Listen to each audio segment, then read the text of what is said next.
Senhor nosso Deus e nosso Pai, o nome do Teu Filho amado Jesus Cristo seja glorificado, e Tu seja glorificado no Filho, ó Deus. Vem nesta noite nos instruir e operar em nossas vidas, conforme o Teu querer e o Teu efetuar, em o nome de Jesus Cristo, amém. Se você não está mudo, glorifique. Se quiser ficar mudo, fique quieto. Teve um que não glorificou, não ficou mudo não, mas foi comida de bicho.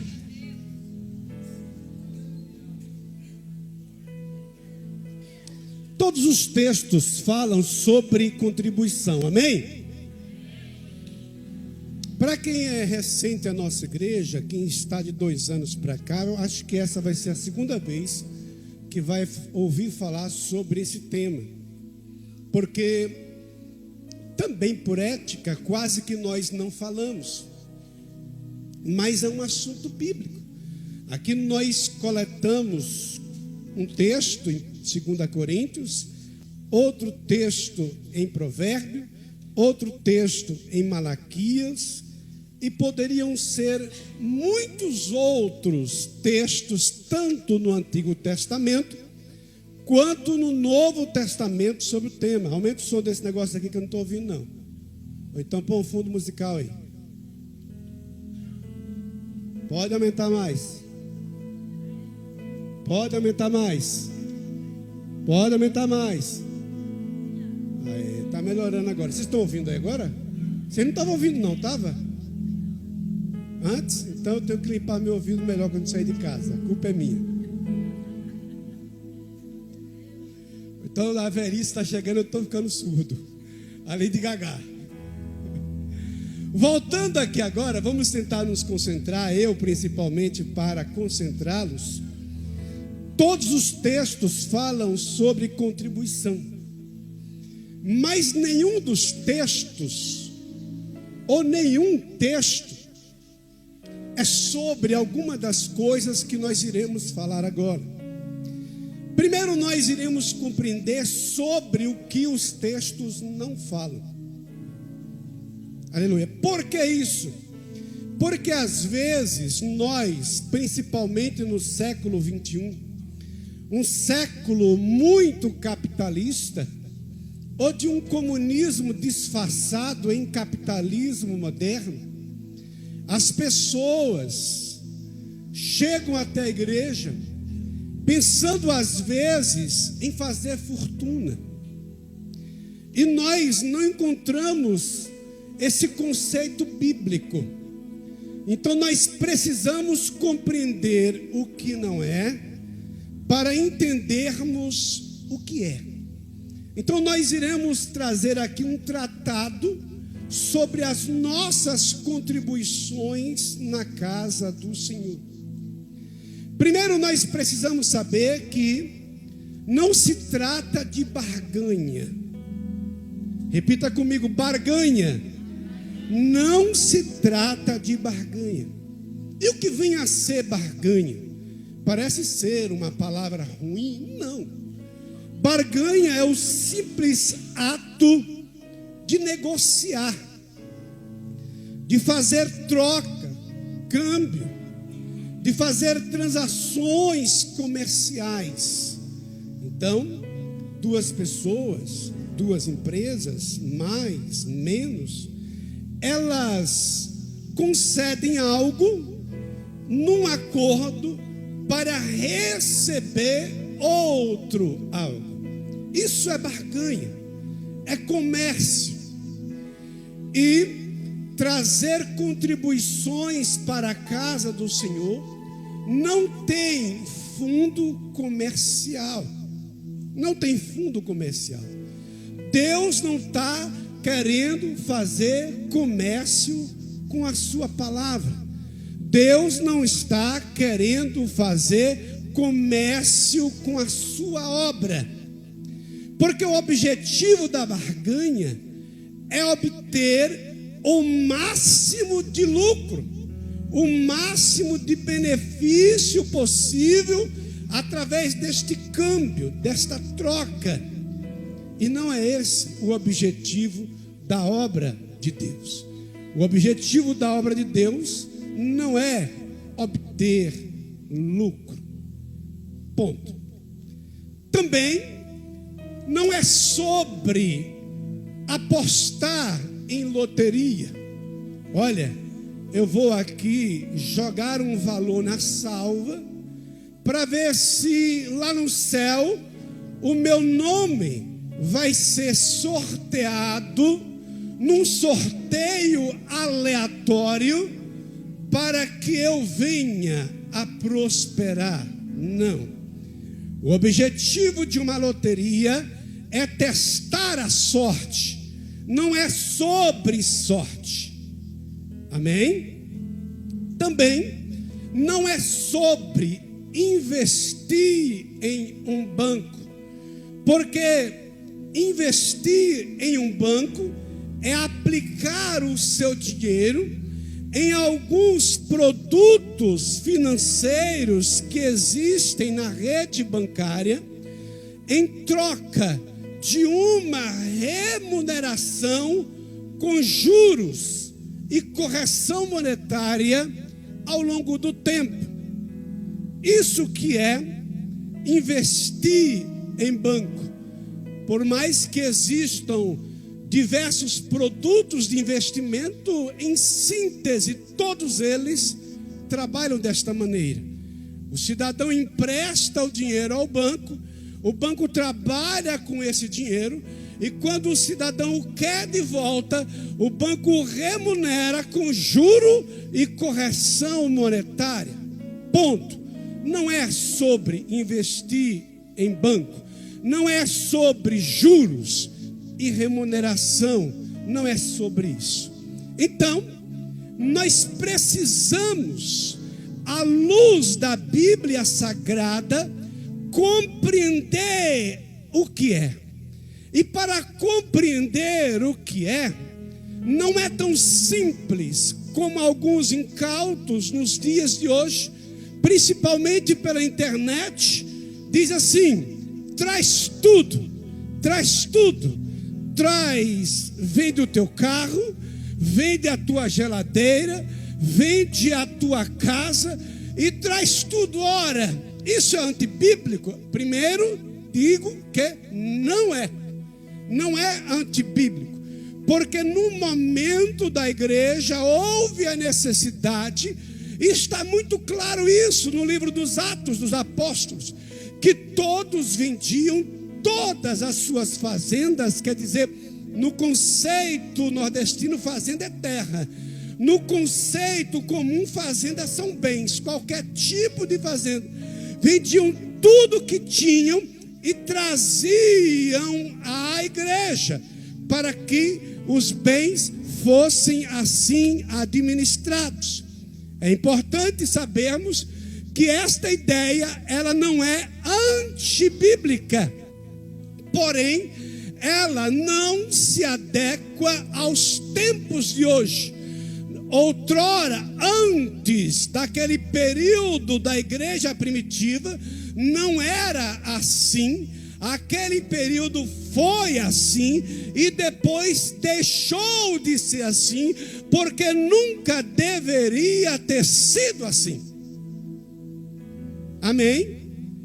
Pois bem, mas também não é como alguns incautos, principalmente nas redes sociais, dizem, que nós não devemos levar nada dos nossos bens para a casa do Senhor.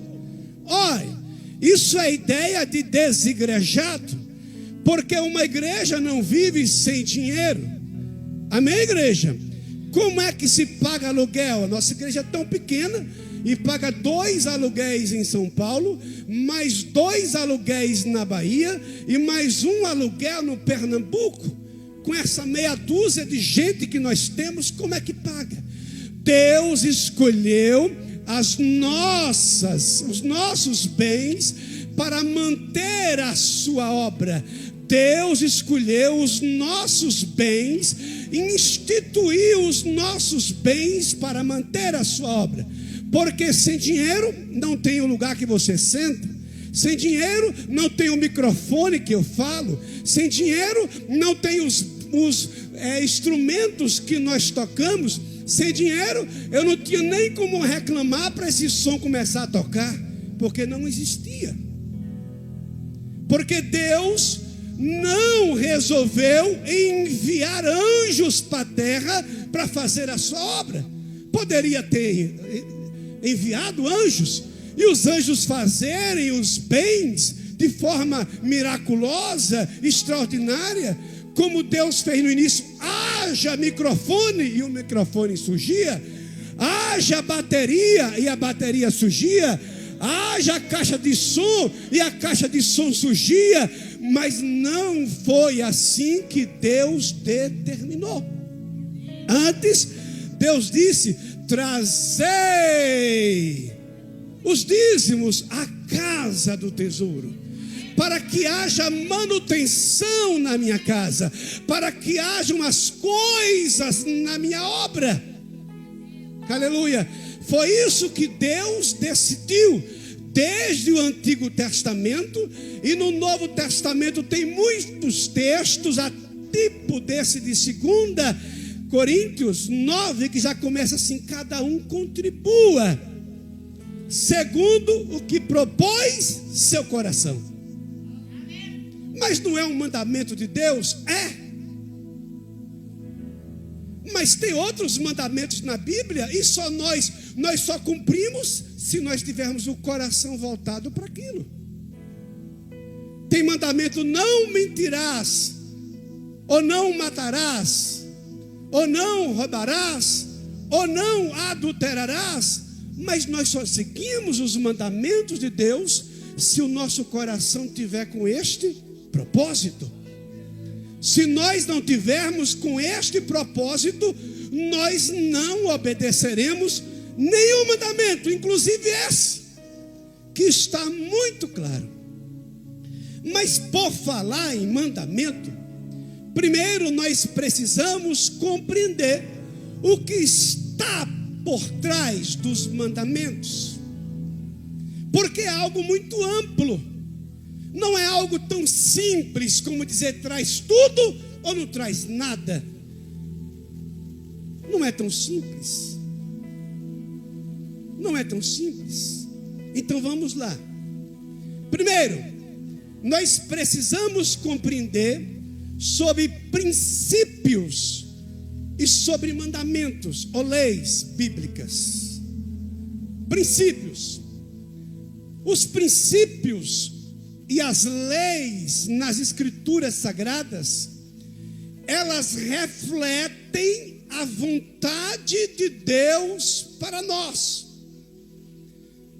Quando um mandamento está expresso, não matarás, a vontade de Deus é que um ser humano não mate o outro.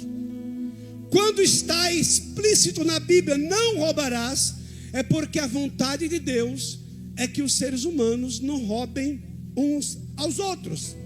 Então, os princípios e os mandamentos refletem nas Sagradas Escrituras a vontade de Deus, Criador, para o ser humano, criatura. Então, o que são princípios?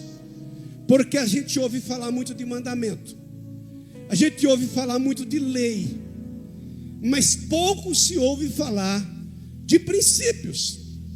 E os princípios são preceitos de onde surgem as leis. Princípio é gênero, é maior. Lei é espécie. Lei é algo menor, específico para algumas situações. Quer ver, por exemplo, sobre os mandamentos que acabei de falar? Leis. Quando Deus expressa não roubarás, não matarás, Ele está aqui tratando um princípio maior. Esse princípio maior é sobre a convivência em sociedade. Porque Deus sabe que é impossível uma sociedade conviver em paz se todas as pessoas matarem umas às outras, roubarem umas às outras, se as famílias forem adulterarem, vão se autodestruir. Então Deus está estabelecendo por meio de princípios a ideia comum de como a sociedade deveria viver, para viver em paz, para viver bem, para prosperar diante dele. Daí, em cada tema específico, Deus concede uma lei, que são ideias ou preceitos norteadores menores que os princípios. É interessante dizer que existem muitos princípios na Bíblia, a título do que acabei de citar, e muitas leis, ainda mais que os princípios, porque de cada princípio pode derivar inúmeros mandamentos, de cada princípio podem derivar inúmeras leis. Então, até aqui é um assunto um pouco complexo, mas estamos bem, eu acho. Amém? Compreendemos de forma muito simplória que princípios são conceitos maiores, que dele derivam conceitos menores, preceitos menores, que são voltados a assuntos mais particulares, que nós chamamos leis, e às vezes só nos concentramos nele. Por exemplo, antes mesmo de sair na lei o mandamento sobre as contribuições para a manutenção da obra de Deus, já existia o preceito, porque nós iremos aprender em breve que surgiu muito antes da lei. Muito antes da lei. Já existia o princípio. Deus já tinha um plano para a sua obra. Um plano para a sua obra. E desde quando formou o povo de Israel, ele já estabeleceu todos esses princípios e estas leis. Agora compreenda. Observe bem. Por que é que Deus diz ao homem: ame, é um mandamento, ame a sua esposa, e não fala para a esposa amar o seu marido? Por que é que Deus diz à esposa: obedeça ao seu marido, e não diz para o homem obedecer à sua mulher? Porque tem princípios maiores nesse contexto. Eu não sou, Cláudio Duarte, é isso? Que vai pregar muito sobre família, embora a gente prega. Mas é muito simples compreender que o homem tem dificuldade de amar. Porque Deus o fez como uma espécie de predador, de conquistador, para ir buscar o alimento, para correr. E se tem dificuldade de amar, tem dificuldade de ser fiel. Já a mulher, em geral, né, como regra geral, cada caso é um caso, tem mais facilidade de ser fiel e mais facilidade de amar, mas tem dificuldade de obedecer. O homem nem precisa Deus mandar obedecer. Desde o início já está escrito. O homem pensa que é só a mulher que obedece, não é? Quem foi que obedeceu primeiro? Adão caiu no pecado por quê? Primeiro, porque ele já obedeceu logo de cara. E não é que é errado obedecer, é que ele obedeceu algo errado. O homem geralmente é fácil de ser controlado. Toda mulher sabe disso e não sabe, está aprendendo hoje. Oh, ensino ruim esse. A mulher já é difícil. O homem, duas lábias, se desmonta tudo. Colocou um perfume, a mulher colocou um perfume a mais, desmonta o homem. mas a mulher é dura. Então Deus, olha, cuidado para não sair amando qualquer mulher, é a tua esposa, da tua mocidade. Primeiro é amar, e não pode ser qualquer uma. Então Deus, nos seus preceitos, Ele estabelece leis menores, porque tem conceitos maiores por trás. E quando Deus lança um preceito que é maior que uma lei, mas também se torna lei universal, não é só lei bíblica, porque tem preceitos e tem leis que elas servem para o mundo inteiro, mas quem busca mais praticar são aqueles que são chamados de crentes. Nós somos estes. Mas tem preceitos bíblicos, mesmo que a pessoa não creia em Deus, que ela sabe, e na grande maioria das vezes tem cuidado com esses preceitos. Quer ver? O princípio ou a lei da semeadura, da semente. Sabe que quando uma pessoa planta, seja algo bom ou mal, Jesus fala assim: se você plantar vento, vai colher tempestade. E se você plantar arroz, vai colher feijão? Seja coisa boa ou ruim, planta o que colhe. Nem sempre na mesma proporção. Pode plantar muito feijão, dar seca e colher pouco feijão, mas não colhe milho, colhe feijão. Então esta lei é uma lei ou um preceito universal que todas as pessoas sabem, e isso se aplica a todas as áreas da vida. E esse princípio universal está explícito ou implícito em muitos textos sagrados. Vamos, por exemplo, a Gálatas 6:7. Gálatas 6:7. Não erreis, Deus não se deixa escarnecer, porque tudo que o homem semear, isso ele também ceifará. Vamos para 2 Coríntios 9:6. O mesmo texto que nós lemos, só que nós lemos a partir do 7 no início, agora no 6. E digo isto, que o que semeia pouco, pouco também colherá, ou ceifará. E o que semeia em abundância ceifará.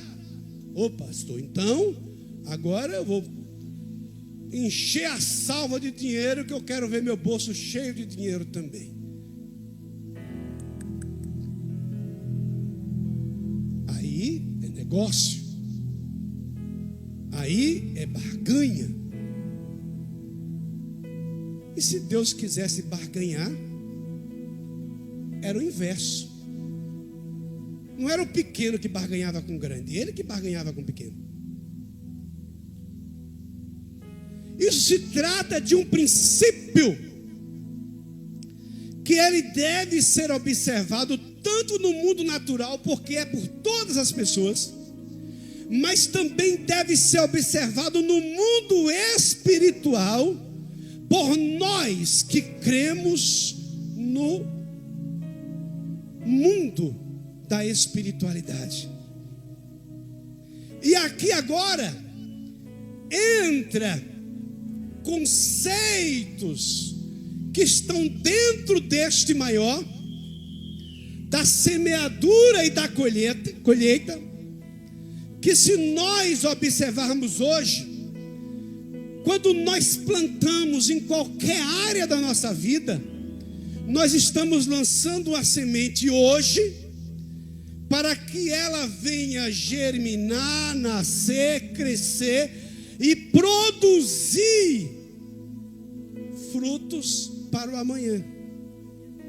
Quando nós semeamos na área familiar, quando nós semeamos na amizade, quando nós semeamos na área profissional, quer ver uma semente na área profissional? Tão simples, estudar. Não é plantar para ter uma profissão melhor? Estuda hoje para ter uma profissão melhor amanhã. Isso é regra, mas existe exceção, mas é regra. Quando nós semeamos na área financeira, aí vai buscar banco, vai buscar caderneta de poupança, qualquer área financeira, nós estamos sim pensando no amanhã. Quando nós também semeamos na área social, conhecemos as pessoas do nosso bairro, conhecemos as instituições, as associações, os hospitais, em toda a área social, nós estamos plantando, porque se nós adoecermos e iremos precisar de pessoas que cuidem de nós, se nós tivermos um problema no bairro, iremos precisar que alguém venha asfaltar, consertar, corrigir, fazer. Então, esse conceito ele é amplo, abrangente. Agora, o que mais nos interessa é trazer esse conceito para o mundo espiritual. Nós não podemos viver fora do mundo físico. Nós temos sim que trabalhar na área familiar, na amizade, na área profissional, na área financeira, na área social, mas para nós a área mais importante deve ser a área espiritual. E agora o assunto vai afunilando, vai afunilando. Se não é barganha, se não é loteria, se não é investir em banco, afinal o que é? Porque às vezes eu ouço na TV, na rádio, parecendo que é só levar lá 10 para receber 1000.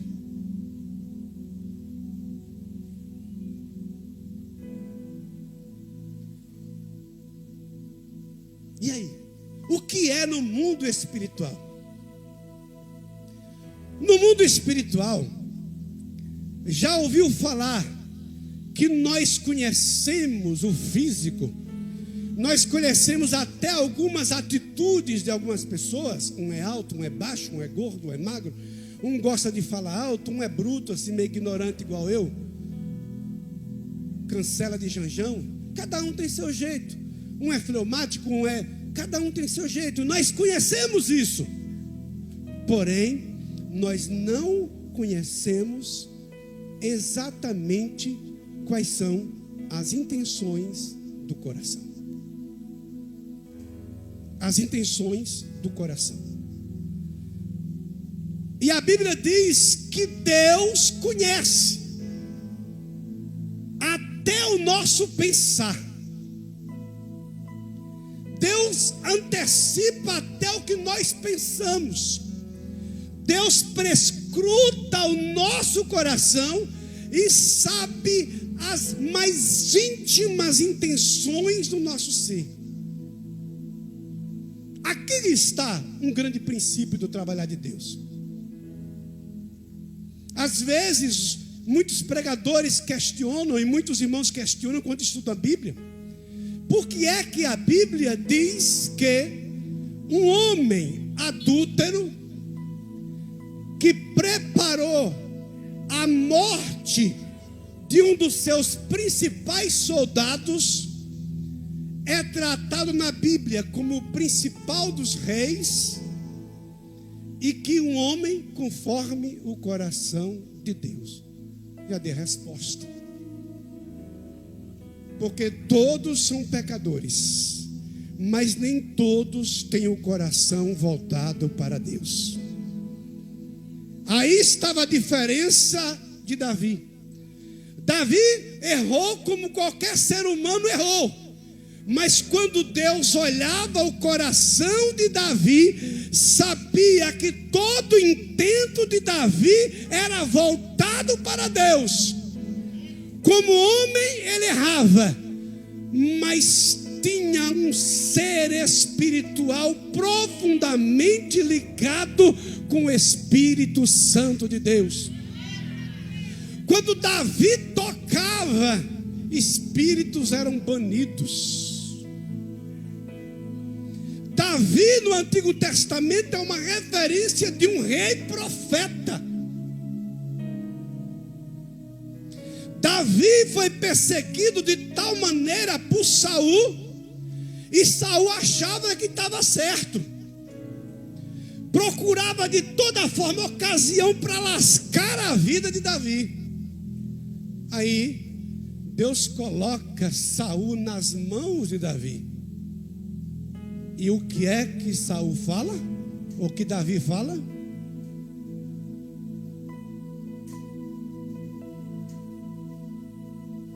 Porque ele tinha um coração, apesar de ser humano, errado, pecador, ele tinha um coração conforme o coração de Deus.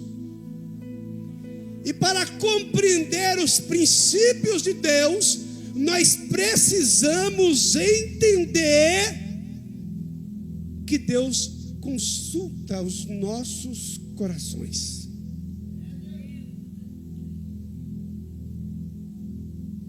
Porque se Deus fosse olhar só quem erra e quem acerta, a Bíblia diz que não há nenhum justo, nenhum que nunca errou. Todos erraram, todos foram afastados da presença de Deus, todos mereciam a morte, inclusive eu. Como Paulo diz, eu sou um dos piores. E não estou apenas repetindo as palavras de Paulo, é porque diante de Deus eu sempre acho que eu sou o pior. Porém, quando Deus vem até nós, Ele consulta o intento do nosso coração. Nós não vamos nem continuar nesse assunto agora, porque essa mensagem não acaba hoje. Eita, mensagem chata que vai demorar. Mas quem já viu falar, pedis e não recebeis, porque pedis mal, só para fazer o que teu coração está querendo, que é o quê? Se deleitar aqui nessa terra.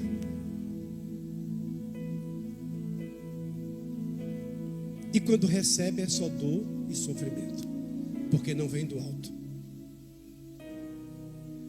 Ou seja, o teu intento não está voltado para Deus. O teu intento não está voltado para ganhar alma. O teu intento, tu está pedindo, orando, pedindo, mas só pensa em desfrutar a terra.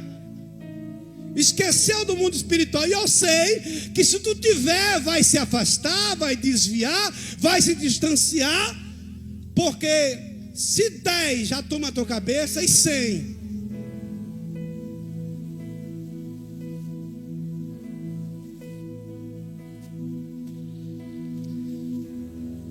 Sabe, queridos, começando com os nossos pensamentos, que depois refletem as nossas atitudes, porque geralmente nós agimos como pensamos, mesmo quando nós não queremos. Paulo fala sobre isso.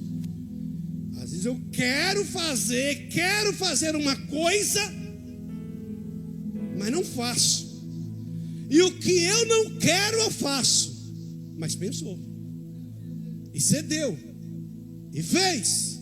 O próprio Paulo admite a fragilidade de cometer erros racionais que ele ponderou, achava que não deveria fazer e fez. Ele ponderou, deveria fazer algo e também não fez. Então, pensamento precede a atitude. E as nossas atitudes, mesmo que elas não sejam racionalmente pensadas, mas elas estão intrínsecas em nosso ser. Mas para facilitar, e como esse tema não vai acabar hoje, para você compreender de forma bem simplória que Deus trabalha com 3 palavrinhas em toda a Bíblia e em todas as áreas, inclusive salvação. E não é diferente, porque isso é um conceito muito mais amplo do que o financeiro, muito mais amplo do que o familiar, muito mais amplo do que a própria salvação, que é o principal objetivo de Deus. Mas esse conceito abrange tudo. Já que não é sobre barganha, já que não é sobre loteria, já que não é sobre remuneração e juro, investir em banco, então o que é? É sobre causa, repita comigo para gravar: causa, consequência e recompensa, ou compensação, que dá no mesmo. Vou repetir: quando nós estamos diante de Deus, é tudo sobre causa, consequência e compensação ou recompensa. Causa é o motivo ou a ação que provoca algo. Quer ver aqui? Eu nunca tive juízo mesmo, vou ter hoje. Nesse aqui não dá. Aqui, ó. Eu pensei em pegar alguma coisa e soltar aqui. Pensei, peguei, causa, soltei. Se eu soltar aqui, vocês acham que vai ser a consequência? Isso aqui vai subir ou vai descer? Porque existe um princípio que gerou uma lei, conhecida como lei da gravidade, que puxa tudo para o centro da terra. Então eu solto e o objeto cai. Causa, consequência. Certo? E em alguns casos poderia ter recompensa. Isso é um princípio universal. Então a causa de tudo, depois de um pensar, é um agir que provoca algo, que acontece algo, causa. E o efeito é a consequência que resulta desta causa. Tem um efeito, tem uma consequência. O efeito foi cair. Se fosse um objeto de vidro, poderia quebrar. Era uma consequência. E a compensação? E a recompensa? Aqui está o X da questão. A Bíblia chama de galardão, de prêmio. A Bíblia chama a recompensa de galardão. E galardão, diferente de remuneração, é diferente de barganha, é diferente de loteria. Galardão é um prêmio dado por uma atitude, no caso da Bíblia, de fé.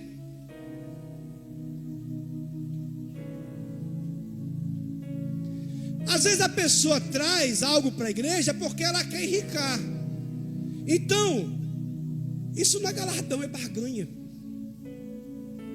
É perigoso ela ficar mais pobre ainda. Ou ter um dinheiro que lhe dê tanta desgraça, porque o coração dela não está no objetivo bíblico. Por que que a Bíblia diz: trazei conforme o que propôs o seu coração? Porque é algo interior, não é uma barganha, não é uma troca, é um sentimento que a pessoa compreende que tem muitas vidas que estão indo para o inferno e que precisa a obra de Deus avançar, e ela tem um coração voltado para a obra de Deus, e ela mantém, ela contribui para que a obra de Deus avance. É o coração que está voltado para a área certa. E a palavra enriquecer, no conceito que nós vimos ali, fala de enriquecer em várias áreas. Em tudo. O texto está onde? Mas o versículo é o 2, o 9, 2 Coríntios 9, 7 e 11. Para que em tudo enriqueceis. Então, se for dinheiro, vai falar só de dinheiro, não é em tudo. É o que a gente chama de prosperidade. Prosperidade não é dinheiro, pode ter dinheiro, é em tudo.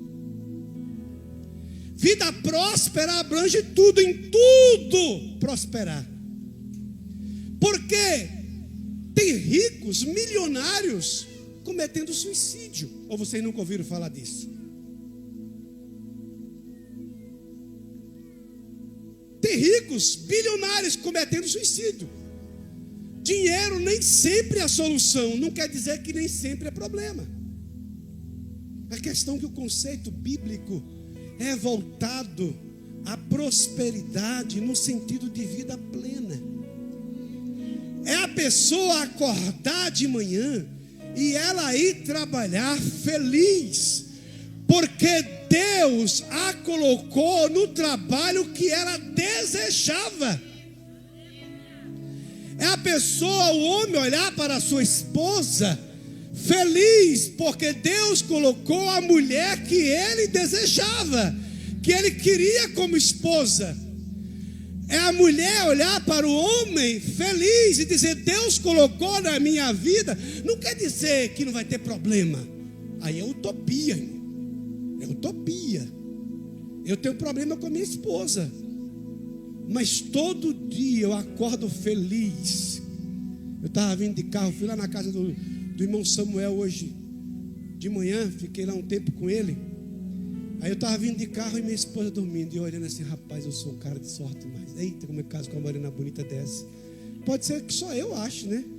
Mas Deus colocou o que eu achei mais de belo, de melhor para a minha vida.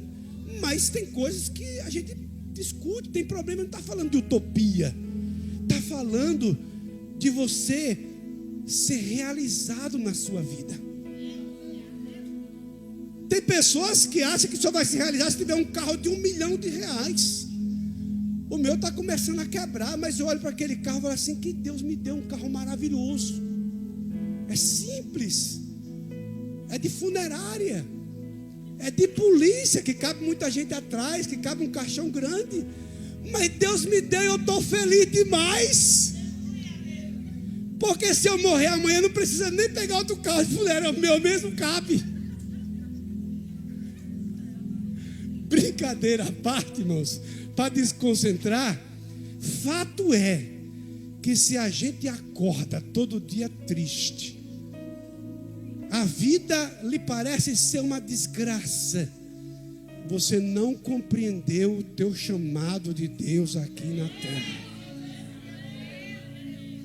Precisa voltar urgente para o primeiro chamado, para o primeiro amor.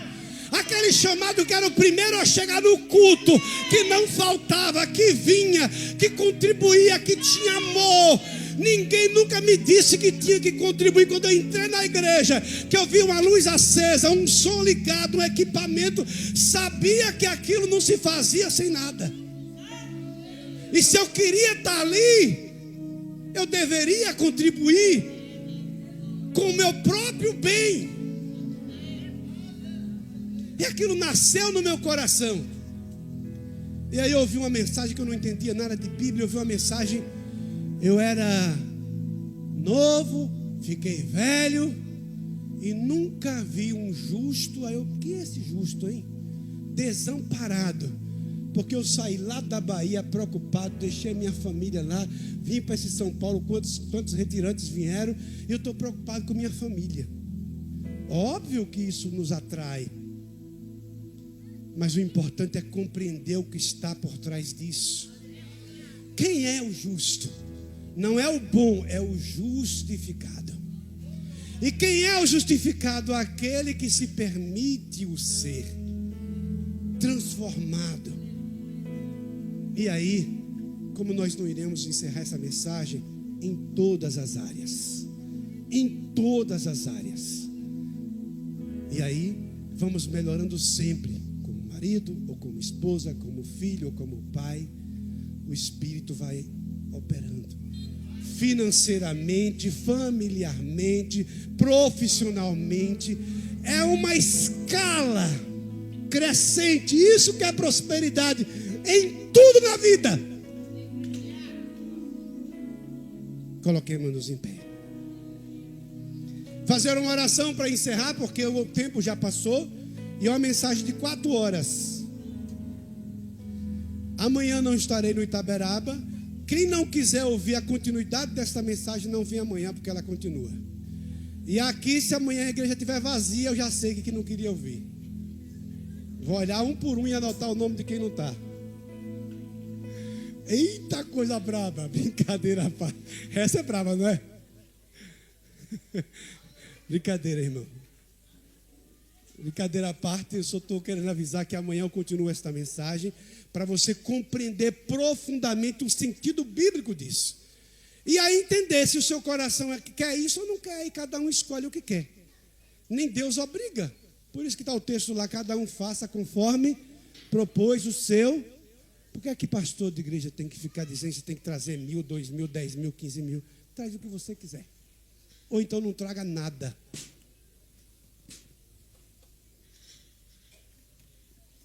Amém? Senhor nosso Deus e nosso Pai, sabemos que a mensagem ainda está em seu embrião, ó Pai, mas já é possível compreender os teus preceitos para a nossa vida em todas as áreas, Senhor. Tudo, Senhor, que nós fazemos, ação, tem consequência ou tem, Senhor Deus, acontecendo uma promessa tua, uma recompensa da tua parte, colocando em prática em nossa vida, Senhor, às vezes de maneira que nós nem percebemos, e as portas vão se abrindo, ou as portas vão se fechando, ó Deus.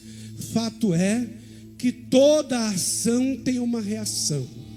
Aleluia, e nesta lei, neste preceito, aleluia, global, mundial, universal, é que nós queremos aprender de Ti, Senhor Deus, aprender de Ti. Abençoa Teu povo, em o nome de Jesus, amém, e graças a Deus. Glória.